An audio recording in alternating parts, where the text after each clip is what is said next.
السلام علیکم۔ پاکستان میں رہنے والوں، پاکستان سے باہر رہنے والے تمام پاکستانیوں کو اشفاق اسحاق ستی کی جانب سے بہت بہت سلام عرض ہو۔ اور ظاہر ہے کہ ویسے تو میں نارملی ایک سلام عرض کر کے نکل جاتا ہوں، لیکن آج کا دن بڑا امپورٹنٹ ہے اس اعتبار سے کہ آج نئے سال کا آغاز ہو چکا ہے، اور نئے سال کے آغاز کے بعد پہلے دن کے اختتامی مراحل ہیں جب میں آپ سے بات کر رہا ہوں۔ تو بڑی دعائیں ہیں، توقعات ہیں، امیدیں ہیں اس نئے سال کے ساتھ وابستہ، اور بظاہر تو انڈیکیٹرز بھلے معاشی ہوں یا سیاسی کچھ اتنے خاص دکھائی نہیں دے رہے، لیکن ایک دل سے دعا نکلتی ہے کہ یا اللہ، جو 2022 میں ہماری معیشت کے ساتھ ہوا، ہماری سیاست کے ساتھ ہوا، جو ہمارے عوام کے ساتھ ہوا، وہ اس کی ریپیٹیشن ہمیں 2023 میں دیکھنے میں نہ ملے۔ کیونکہ ظاہر ہے کہ آپ نے اکانومی کا حال دیکھا، آپ نے یہ دیکھا کہ کس طریقے سے ہمارے پیٹرولیم پرائسز کہاں تک پہنچی۔ اچھا، میں بیسک چیزوں کی بات کر رہا ہوں، میں نہیں بات کر رہا کہ جی ہمارا کرنٹ اکاؤنٹ خسارہ کیسا ہے، ہمارے بیرونی قرضے کتنے ہیں،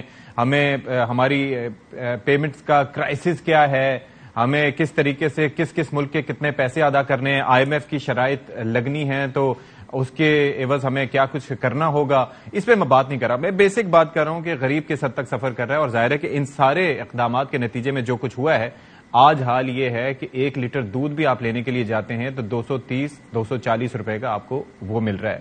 تمام جو کموڈیٹی پرائسز ہیں ان کی قیمتیں آسمان سے باتیں کر رہی ہیں، اور کسی کے پاس کوئی حل اس کا دکھائی نہیں دے رہا مستقبل قریب میں۔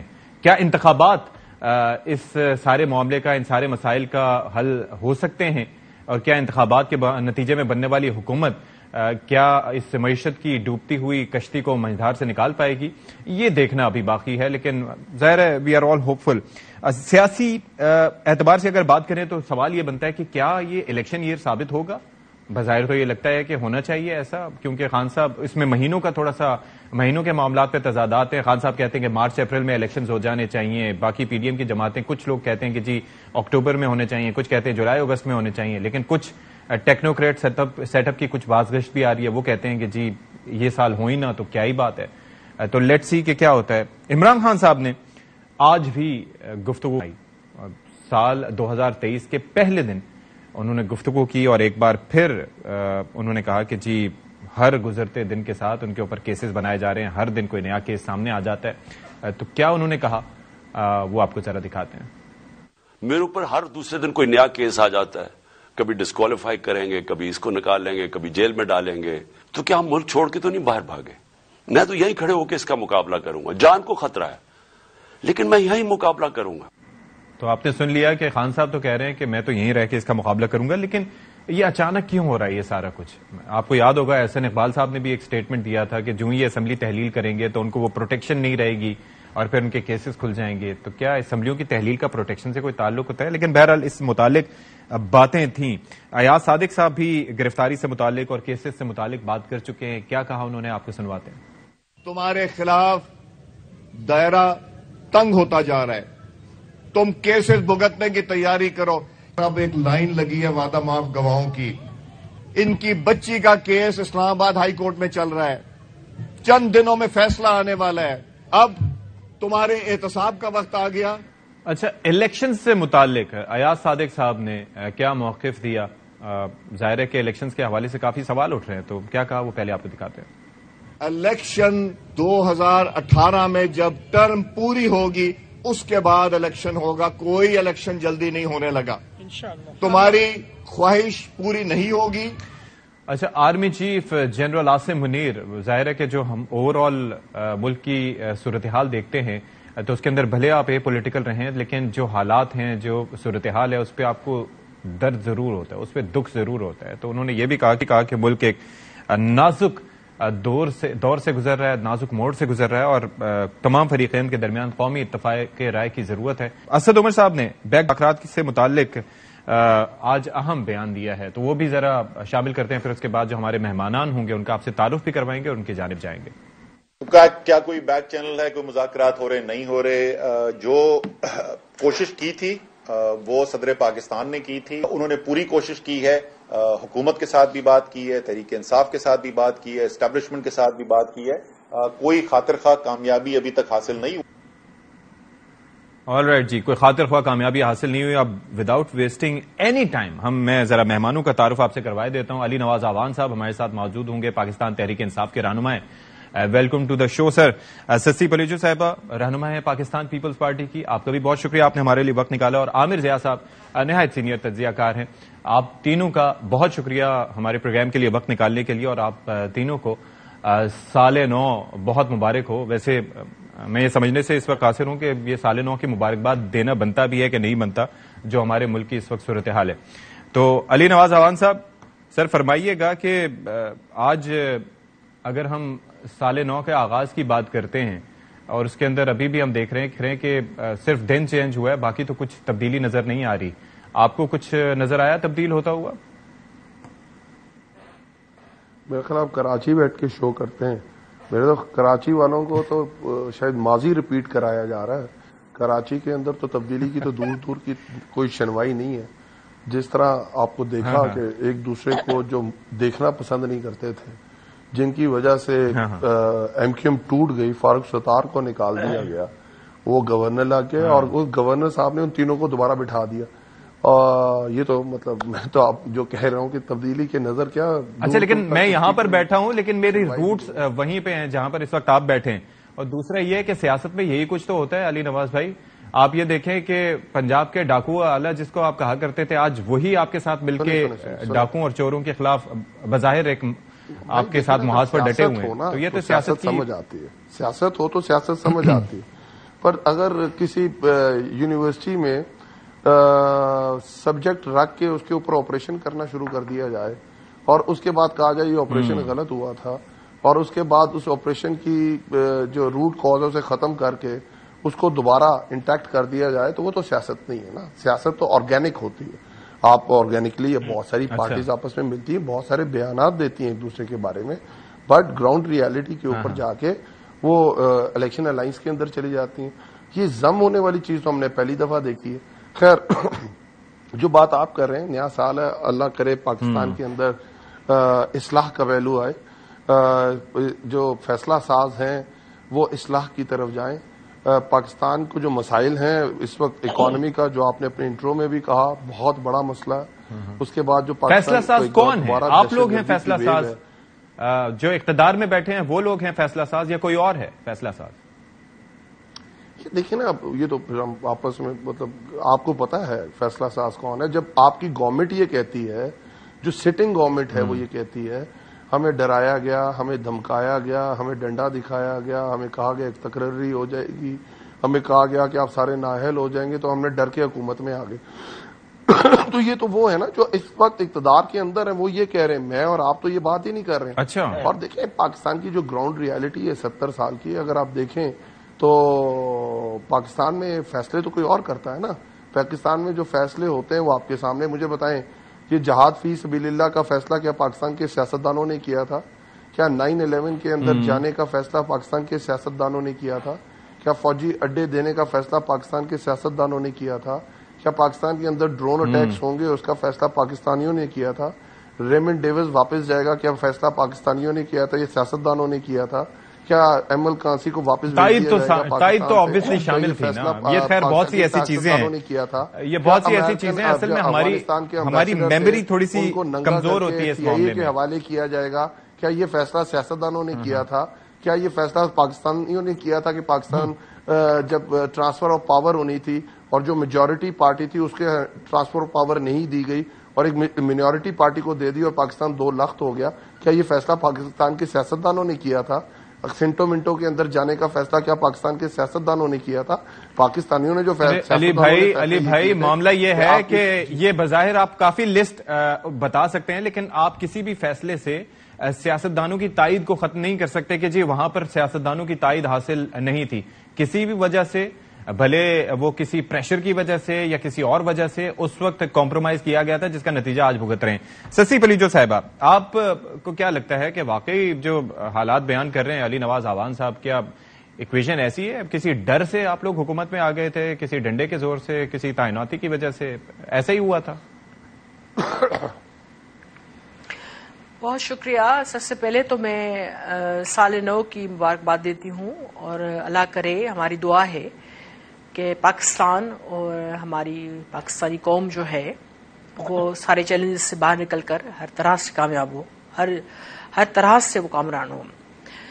دیکھیں اگر علی بھائی نے جو ہے یہ ساری چیزیں گنوائی ہیں تو پھر یہ جو اکا دکا واقعات انہوں نے کہے کیوں نہ ہم پیچھے چلے جائیں اور پھر قائد اعظم محمود علی جناح اور فاطمہ جناح اور پھر دوسری ساری چیزیں، پھر الیکشن کی جب ریگنگ آتی ہے تو جب دوسرے ڈیکیڈز میں جو بھی الیکشنز ہوئے 2018 کی بھی ہم بات کرتے ہیں اور دوسری کئی چیزیں جو خود صدر مملکت عارف علوی صاحب ہوں یا پی ٹی آئی کے دوسرے ساتھی ہوں ان کے، یا پھر پرویز لائی صاحب ہوں جو کہتے ہیں باجوہ صاحب کی مہربانیاں ہیں پی ٹی آئی پر، they should be thankful to ہم، تو وہ بھی تو ساری چیزیں گنوانی چاہیے یا نہیں چاہیے؟ آئی مین ایک کوشچن مارک بہت بڑا ہے، میری جانب سے صرف نہیں ہے، یہ پوری قوم کے لوگوں، ذی شعور لوگ جو کسی بھی پارٹی سے ہو، regardless of any party affiliation اور تو پھر سوالات کئی ہیں.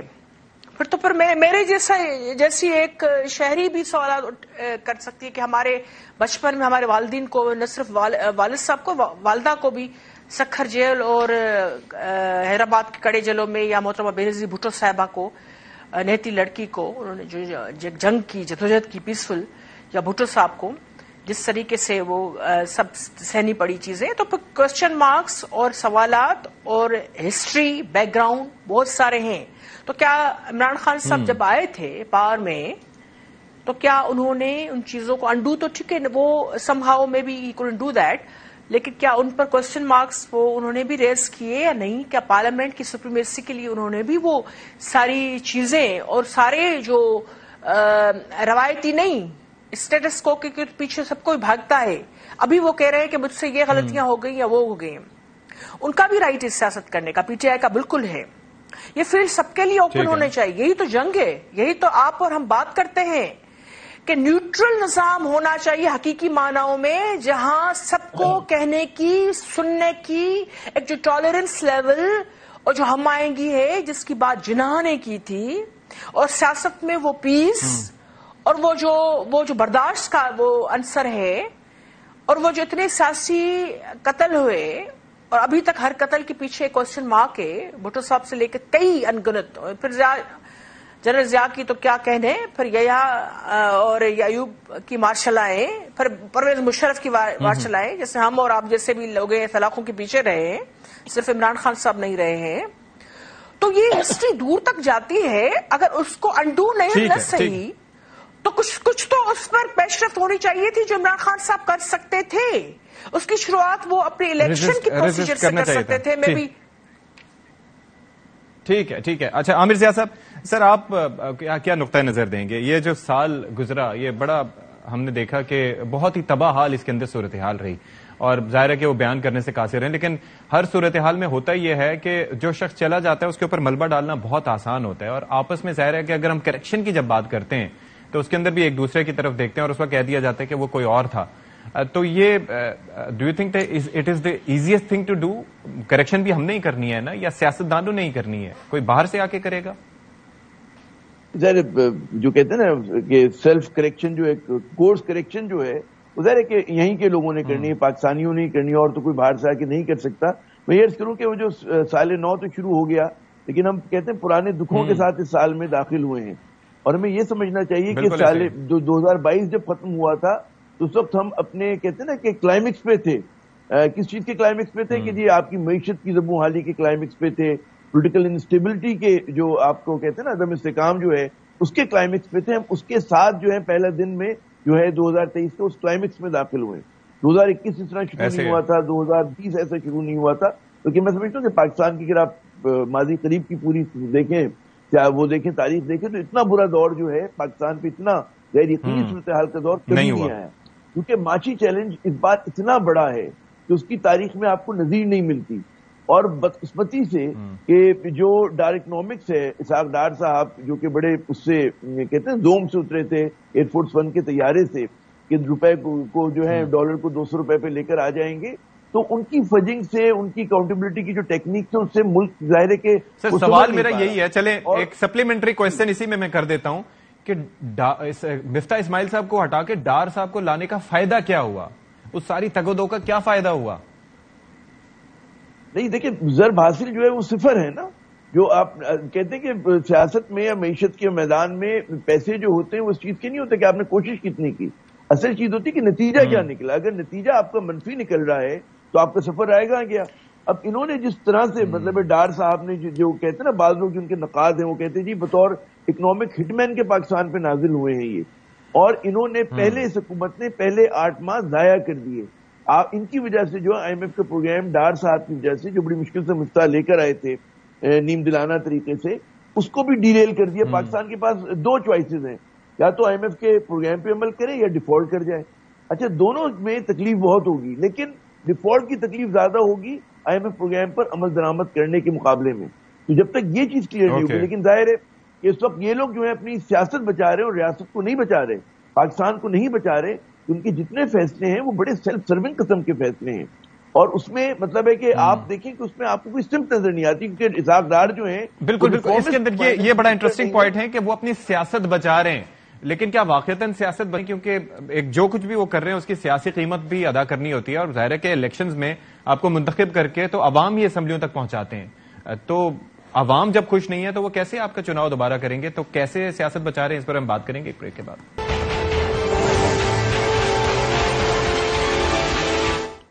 اچھا، ایک تو کسی بھی جماعت کی حکومت آئے تو اس وقت ایک چیز سمجھ میں آتی ہے کہ وہ پہلے آتے ساتھ ہی ان کا یہ بیان ہوتا ہے کہ جی ہمیں تو پتا نہیں تھا، یہ تو ملک کو دیوالیہ کر گئے ہیں، خزانہ خالی ہے، ہمیں تو اتنے چیلنجز ملے ہیں کہ ہم اس سے نمٹ ہی نہیں سکتے. پہلے کہتے تھے کہ جی ہم سنبھال لیں گے، ہم نے نمٹ لینا ہے، ہم نے یہ کر لینا ہے. اب جب حکومت میں آنے کے بعد مولانا فضل الرحمان صاحب کیا کہتے ہیں، ان کا ذرا آپ کو بات سنواتے ہیں، گفتگو سنواتے ہیں. پہلے ہمیں بالکل یہ اندازہ نہیں تھا کہ ہم اس قدر دلدل میں پھنس چکے ہیں، اور دلدل میں پھنسا ہوا آدمی جتنا بھی نکلنے کی کوشش کرتا ہے اتنا ہی دلدل اسے اپنی طرف کھینچتا ہے. شہباز شریف صاحب جو کہ اس وقت وزیر اعظم پاکستان ہیں، ان کی جانب سے اب سے چند ہی دن پہلے کیا موقف اپنایا گیا معاشی صورتحال سے متعلق، وہ پہلے آپ کو ذرا دکھاتے ہیں. ہمیں جب 11 اپریل کو میں نے حلف اٹھایا تو مجھے بھی احساس نہیں تھا کہ پاکستان کی معیشت اتنی زیادہ تباہ ہو چکی ہے.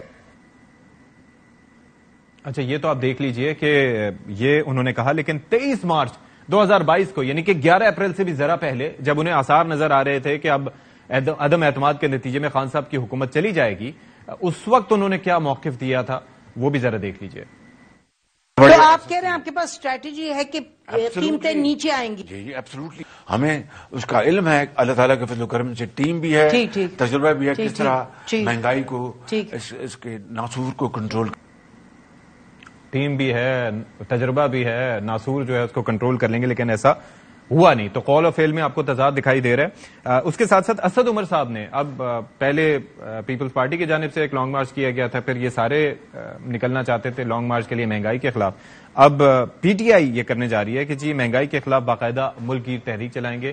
اسد عمر صاحب نے یہ کہا ہے، یہ فیصلہ کیا گیا کہ جو مہنگائی کا طوفان اس وقت عوام جس کا سامنا کر رہے ہیں اس کے خلاف آواز تو اٹھاتے رہے ہیں، لیکن باقاعدہ مربوط طریقے سے ایک ملک گیر تحریک چلائی جائے اور تمام پاکستان کے صوبوں کے اندر عوام کے اندر کھڑے ہو کر عوام کو موبلائز کر کے آواز بلند کی جائے.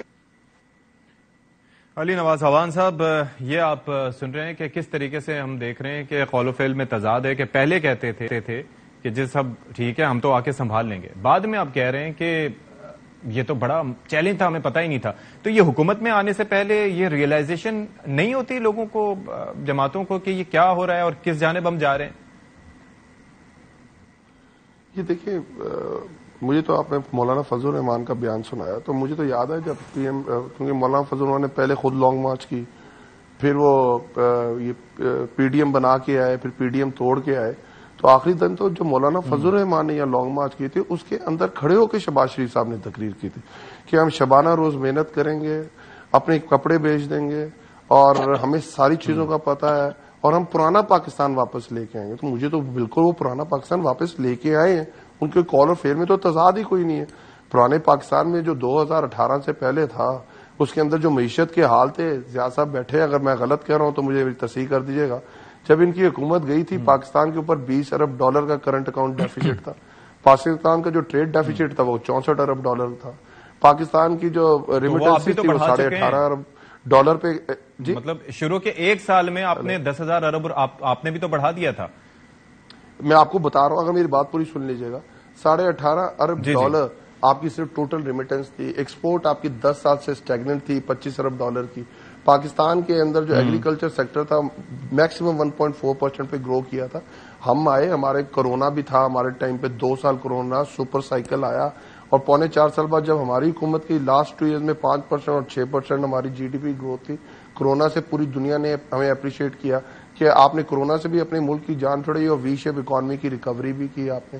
ریمیٹنسز آپ اچھا سر, ایک اور چیز, ایک چیز مجھے یہ بتائیے کہ اس کا مطلب یہ ہوا کہ تحریک انصاف بہت درد رکھتی ہے, تحریک انصاف بہت درد رکھتی ہے, آپ کو یہ لگتا ہے کہ عوام کے سے متعلق, اور ظاہر ہے کہ وہ, لیکن مجھے یہ بتائیے کہ ایک جانب جب آپ کہتے ہیں کہ عوام کا بہت درد ہے اور مہنگائی مارچ کریں گے, دوسری جانب اب سے کچھ دن پہلے خیبر پختونخوا میں جہاں پر آپ کی حکومت ہے وہاں پر وزراء کی تنخواہوں میں اضافے کا ترمیمی بل منظور کیا گیا ہے.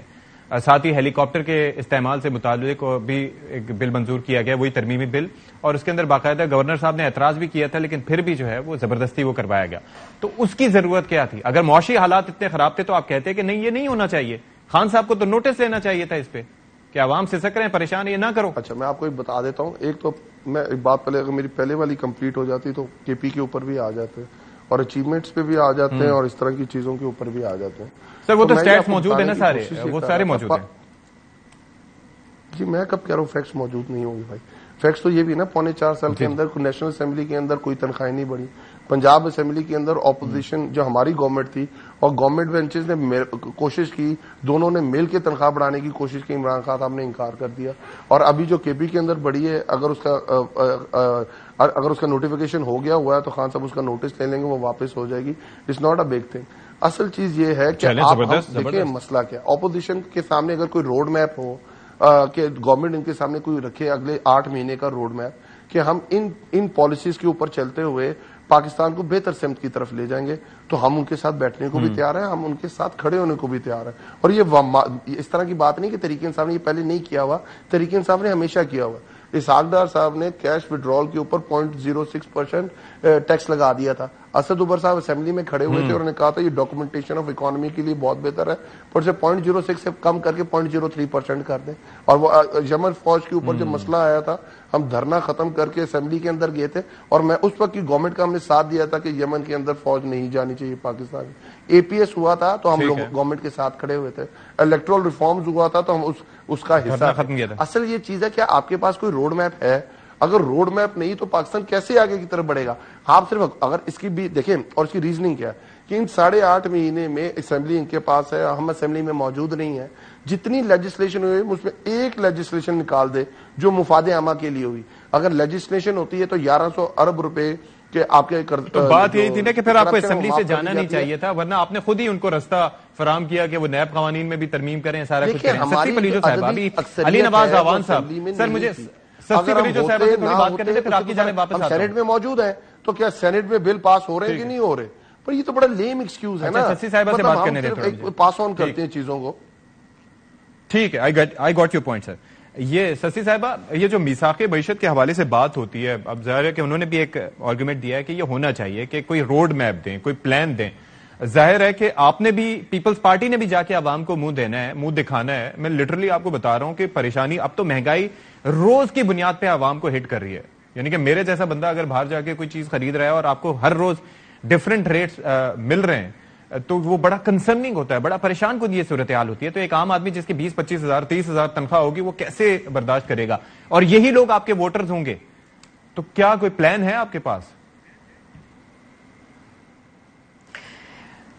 یہ بات ٹھیک ہے کہ پرائسز کے حوالے سے ایک گلوبل جو ہے وہ بھی ہمیں فیس کرنا پڑ رہا ہے پیٹرولیم کے حوالے سے، پر یہاں کے ہمارے جو آپ کے ہمارے زمینی فیکٹس ہیں، حقائق ہیں، اس حوالے سے بھی پاکستان نیچرلی اس صورتحال میں معاشی طور پر ابھی نہیں ہے کہ ہر چیز کو جو ہے اس طرح کنٹرول کر سکے، لیکن اس گورنمنٹ کی حتی الامکان کوشش ہے، کم سے کم سندھ گورنمنٹ کے حوالے سے میں کہہ سکتی ہوں، آج بھی آٹے کے حوالے سے جہاں جہاں ہمیں پتہ چلا ہے اور وہاں ہم کنٹرول کرنے کی کوشش کریں. سی ایم صاحب کا بھی بیان آپ کے سامنے ہے. دیکھیں ابھی جو آپ نے بات کی وہی بات ہے کہ پارلیمنٹ کی سپریمیسی کے حوالے سے میری بڑی خواہش ہے، میں ان لوگوں میں سے ہوں، یقین کریں سفیر صاحب کے پارلیمنٹ میں ایک تگڑی اپوزیشن کے بغیر پارلیمنٹ کی وہ چہرہ نہیں آ سکتا، اور پاکستان جیسا ملک جہاں ملٹی ڈائمینشنل چیلنجز ہو آپ کے سامنے، ٹیررزم، پھر آپ کے معاشی چیلنجز، پھر IMF، there are so many things تو اس کو ڈیل کرنے کے لیے آپ کو ایک بہرحال پارلیمنٹ کا جو حصے ہوتے ہیں، آئین آپ نے بھی پڑھا ہے، تو اس کو پیپلز پارٹی نے شروعات کی تھی 2008 میں محترمہ صاحبہ کی شہادت کے بعد. جو محترمہ صاحبہ کا ویژن تھا کہ اپوزیشن ہو یا ٹریجری ہو، ان کو آگے جا کر ساتھ یعنی پارلیمنٹ کو آگے لا کر جانا پڑے گا اور ٹینیور جو ہے وہ مکمل ہونا پڑے گا. یہی باتیں ہم کہتے ہیں کہ پارلیمنٹ میں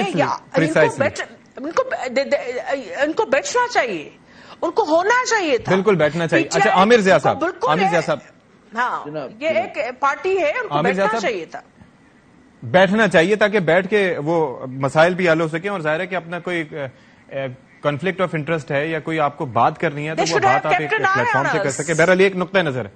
ٹھیک ہے عامر ضیاء صاحب، سر یہ فرمائیے گا کہ ایک تو یہ کہ یہ جو ہم معاشی اعتبار سے نمبرز پیش کرتے ہیں، سر میں ایک سیدھا سا سوال پوچھنا چاہتا ہوں. ظاہر ہے کہ معاشی اعتبار سے میری رائے بہت ناقص ہے، علم کم ہے. یہ جو GDP کی گروتھ کے حوالے سے بات کرتے ہیں 5%، 6%، سر ہم یقین کریں 3.25 سال بعد پریشانی کے شکار تھے. شیخ رشید صاحب بھی کہہ رہے تھے، اسد عمر صاحب بھی کہہ رہے تھے کہ جی گیپ ہے، یعنی کہ گراس ڈومیسٹک پروڈکٹ کا ترقی کرنا، GDP کا ترقی کرنا اس بات کا انڈیکیٹر نہیں ہوتا کہ عوام بھی ترقی کر رہے ہیں، وہ ایک مجموعی صورتحال کو بیان کرتا ہے. تو جو عوام کی صورتحال کو ماپنے کے لیے پیمانے الگ ہوتے ہیں، جس میں ہیومن ڈیولپمنٹ انڈیکس ہوتا ہے اور کئی فیکٹرز ہوتے ہیں جن کے ذریعے ناپا جاتا ہے. تو یہ تھوڑا سا ذرا کلیریفائی کیجئے گا کہ لوگ ساری چیزوں کو، عوام کی حالت ظاہر کو صرف GDP سے کیوں جوڑتے ہیں؟ آپ نے بالکل صحیح بات کی کہ ہیومن ڈیولپمنٹ جو ہے وہ سب سے اہم چیز ہوتی ہے.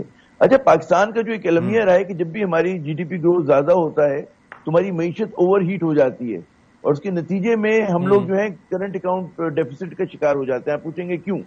بات یہ ہوتی ہے کہ جب پیسے تھوڑے سے آتے ہیں، کسان کے پاس آتے ہیں، سرمایہ دار کے پاس آتے ہیں، تو ہماری امپورٹس بہت زیادہ بڑھ جاتی ہیں، بہت سارا جو غیر ضروری امپورٹس ہوتی ہیں وہ بڑھ جاتی ہیں. جو ابھی بھی جو کرائسس آیا ہے وہ اسی وجہ سے آیا کہ ہم لوگ ہماری جو اکانومی تھی وہ ذرا سی اوور ہیٹ ہو گئی. جب آپ نے 6% پہ پہنچے تو آپ لوگوں نے زیادہ جو ہے خرچ کرنا شروع کر دیا اپنی آمدنی سے زیادہ. تو یہ ایک بہت بڑا ہمارے ساتھ جو ایک کہیں گے نا پاکستان کی اکانومی کا ایک فلا ہے، ایک اس کی کمزوری ہے. تو اس کو جو بڑھانا چاہیے مطلب ہے بڑا سسٹینیبل طریقے سے، اور اس میں ظاہر ہے کہ اس کے اندر کوئی اس میں انکار نہیں کر سکتا کہ جی تعلیم پہ زیادہ خرچ ہونا چاہیے اور ہیلتھ کے اوپر ہونا چاہیے. تعلیم پہ اس لیے کہ جب آپ کے انوویشن ہوگے، پڑھے لکھے لوگ ہوں گے تو پھر وہ زیادہ کما رہے ہوں گے، ان کے پاس مطلب ہے کہ زیادہ صلاحیتیں ہوں گی.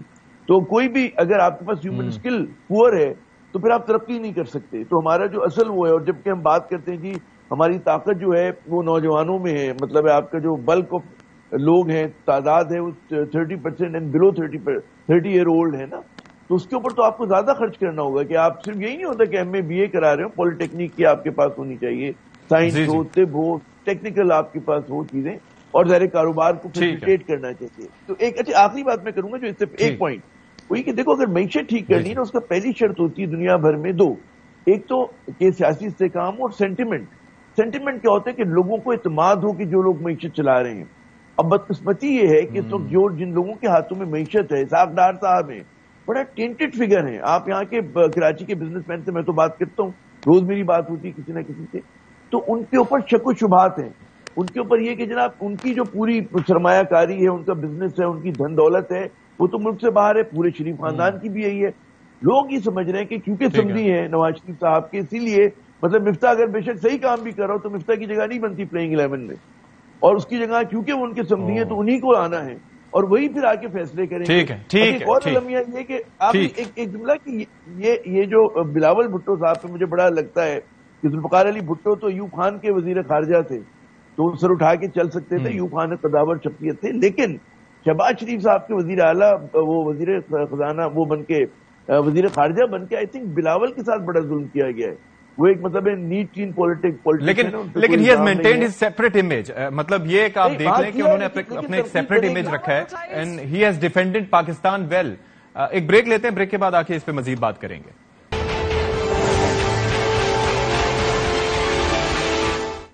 اچھا جی، ایک بار پھر سے آپ کا خیر مقدم کرتے ہیں، اور ظاہر ہے کہ ہم اس وقت بات کر رہے ہیں کہ اوور آل ملک کی سیاست میں کیا ہو رہا ہے، اور سندھ کی سیاست کی بھی بات کریں تو یہاں پر بھی بہت کچھ ہو رہا ہے. ظاہر ہے کہ اب ایک ایسی جماعت کی بات کرنے جا رہے ہیں کہ جو ویسے تو ہم دیکھ رہے ہیں کہ خاصی ایکٹیو رہی ہے اور ہر جگہ حکومت سازی میں اس کا بڑا اہم کردار رہا ہے. بالخصوص سندھ میں وہ جماعت بہت زیادہ ایکٹیو دکھائی دیتی ہے، اور وہ جماعت ہے ایم کیو ایم پاکستان. حکومت کو بنانے میں یا حکومت کو گرانے میں وہ بڑا کردار ادا کرتی ہے، اور پہلے یہ کردار فون کالز پہ ادا ہوتا تھا، لیکن ظاہر ہے کہ اب اس کے ریزنز اور ہیں. لیکن اس نے اپنا مینڈیٹ کھویا ہے تو وہ ظاہر ہے دوبارہ سے دھڑے بننے جا رہے ہیں اور دھڑے آپس میں جڑنے جا رہے ہیں، اور گورنر سندھ صاحب بھی بڑے اس میں متحرک ہیں. تو سسی پلیجو صاحبہ سے اس پہ میں ذرا نقطۂ نظر جاننا چاہوں گا. سسی صاحبہ، بظاہر یہ ایک امپریشن آ رہا ہے سامنے کہ یہ جو دھڑے آپس میں مل رہے ہیں اور یہ آپس میں ایم کیو ایم ایک ہونے جا رہی ہے، تو اس سے تحریک انصاف کے ووٹ بینک کو ایک طریقے سے توڑا نہیں جائے گا بلکہ اس کو شفٹ کیا جائے گا. تو پی ٹی آئی کے لیے یہ چیز جو ہے وہ صورتحال خطرناک ثابت ہو سکتی ہے یا ان کا ووٹ کم ہو سکتا ہے. پیپلز پارٹی اس کو کس طرح سے دیکھ رہی ہے؟ دیکھیں سفیر صاحب، پاکستان پیپلز پارٹی جو ہے نا وہ نہ صرف سندھ میں، پورے پاکستان میں، ایون آزاد کشمیر میں بھی جب ہم الیکشنز لڑتے ہیں، اللہ کا شکر ہے وہاں بھی کامیابی حاصل ہوئی بڑی رکاوٹوں کے باوجود. ہم لیول پلینگ فیلڈ میں یقین رکھتے ہیں، ہم ایکولیٹی میں اور ٹالرنس میں یقین رکھتے ہیں. یہاں ہمیں حالانکہ ماضی میں ہمیں بڑے ہتھ کنڈوں کا سامنا کرنا پڑا ہے، مشرف کا دور ہو، اس سے پہلے کا دور ہو، you know it very well. تو لیکن ابھی چیئرمین بلاول بھٹو زرداری صاحب نے دا وے ہی اسپوک یسٹرڈے، جو ابھی ورکرز کنونشن میں کل جو انہوں نے بات کی، میرے خیال میں انہوں نے جو بھی اہم ترین پوائنٹ سے آپ کے ہمارے ذہن میں سوالات آتے ہیں اس حوالے سے کراچی کو ہم نے بڑی اہمیت دی ہے. چاہے مراد علی شاہ صاحب ہو، جن کی بات بلاول صاحب نے بھی ان کو بڑا اپریشیٹ کیا، چاہے مرتضی باب صاحب ہوں. میرے خیال میں کراچی کو ہم نے اتنی اہمیت دی ہے کہ ہمارے جو دوسرے رورل ایریاز کے لوگ ہیں وہ کہتے ہیں کہ ہمیں بھی وہی توجہ چاہیے. کمپٹیشن ہے بہرحال. اچھا. کراچی ہمارے اہم ہے، ہم یہاں پلے ہیں، بڑے ہیں، پیدا ہوئے ہیں. بلاول صاحب تو یہیں پیدا ہوئے ہیں، اور ہمارا میرے لیے بڑی اچنبے کی بات ہے کیونکہ کراچی میں سڑکوں کی صورتحال، سیوریج کا نظام، نالوں کی صورتحال یہ کوئی اور ہی منظر بیان کرتی ہے. کراچی ریونیو جنریٹ کرتا ہے 70%، لیکن ابھی جو ستی صاحب جو الیکشنز کے حوالے سے دھڑوں کی بات کی نا آپ نے، obviously that entirely depends on جو ایم کیو ایم کی جو ابھی فنکشنل جو گروپ ہے وہ، اور دوسرے وہ خود ڈیسائیڈ کریں گے. ان کا رائٹ ہے یہ کہ بھائی کون سے لوگوں کو وہ ایکسپٹ کرتے نہیں کرتے، ہوتا ہے نہیں ہوتا ہے، regardless of that, you know کہ وہ اب وہ خود ڈیسائیڈ کریں. علی نواز صاحب، میں نہیں چاہتی، میں نہیں کہہ سکتی کوئی اور انٹرفیئر کر رہا ہے. ٹھیک ہے. علی نواز عوان صاحب، آپ کو کیا لگتا ہے؟ ظاہر ہے وہاں سے بیٹھ کے آپ یہاں کی سیاست پہ بھی نظر رکھتے ہیں، اور وہاں صورت جو بات کا آپ نے آغاز ہی اسی سے کیا تھا، تو آپ کو کیا لگتا ہے کہ یہ آپ کے لیے کوئی تھریٹ ثابت ہو سکتا ہے، جو ایم کیو ایم کے دھڑوں کا ملنا، اور یہ اچانک کیوں ہو رہا ہے؟ ریئلائزیشن ہوئی ہے کہ ساتھ رہنا میں مفاد ہے، کوئی اور معاملہ ہے؟ سر دیکھیں انجینئرنگ ہو رہی ہے نا، تو ذرا سمجھیں کہ وہ کیوں ہو رہی ہے، اور صرف ہو کس کے لیے؟ ایک آدمی کے خلاف ہو رہی ہے، ایک جماعت کے خلاف ہو رہی ہے، اور وہ کہ عمران خان کو کسی نہ کسی طرح سسٹم سے آؤٹ کیا جائے، طریقے انصاف کا ووٹ بینک کو کم کیا جائے، طریقے انصاف کے خلاف زیادہ سے زیادہ پارٹیز کو لایا جائے. آپ نے دیکھا باپ جو پیپلز پارٹی کہتی تھی، نون لیگ کہتی تھی، جب باپ ہمارے ساتھ تھی تو کہا جاتا تھا باپ سے ووٹ لینے سے پہلے باپ کے باپ سے پوچھنا پڑتا ہے. تو آج باپ بلوچستان کے اندر آپ نے دیکھا پیپلز کا پارٹی کے اندر شامل ہو رہے ہیں ان کے لوگ. آئی ڈونٹ نو، بڑے آرگینک ہے کیونکہ بلوچستان میں ڈیلیوری بہت کیا ہے پیپلز پارٹی نے.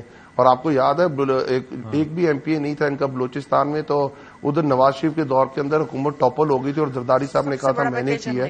تو مطلب ان کا بہت انفلوئنس ہے بلوچستان کے اندر، اور اسی لیے باپ پارٹی ساری پیپلز پارٹی کے اندر جا رہی ہے. سر ہم ابھی بھی یہی کہتے ہیں کہ یہ جو PDM بھی بنی ہوئی ہے، اگر آج ڈنڈا ہٹ جائے تو میں آپ کو بتا رہا ہوں کل یہ سارے تتر بتر ہوئے ہوں گے. ان کو کسی نے جوڑا ہوا ہے تو وہ تو ڈنڈے نے جوڑا ہوا ہے. آپ مجھے بتائیے گا. اچھا، ان کو ابھی بھی ڈنڈے نے جوڑا ہوا ہے. ٹھیک ہے، آپ مجھے بتا دینا. ٹھیک ہے، کوئی لاجک دے دیں مجھے، کوئی سینس بتا دیں. کیا نہیں، میں تو سوال کر رہا ہوں. اگر آپ کو آپ مجھے بتا دیں. جی ٹھیک ہے. عامر ضیاء صاحب کے وقت مختصر ہے. آخر میں میں ان سے ذرا نقطۂ نظر لے لوں. ٹھیک ہے عامر ضیاء صاحب، آپ کا نقطۂ نظر کیا ہے؟ ایک تو آپ مسکرا رہے تھے جب سسی پلیجو صاحبہ بات کر رہی تھی کہ کراچی کے اوپر خاصا فوکس ہے، ایک تو اس پہ، اور دوسرا یہ جو دھڑے آپس میں ایک دم متحد ہوتے ہوئے دکھائی دے رہے ہیں، اور باہر سے بھی کسی کی آمد کی کوئی بازگشت چل رہی تھی. کیا معاملہ ہے؟ آپ کو کیا لگتا ہے اور آپ مسکرا کیوں رہے تھے؟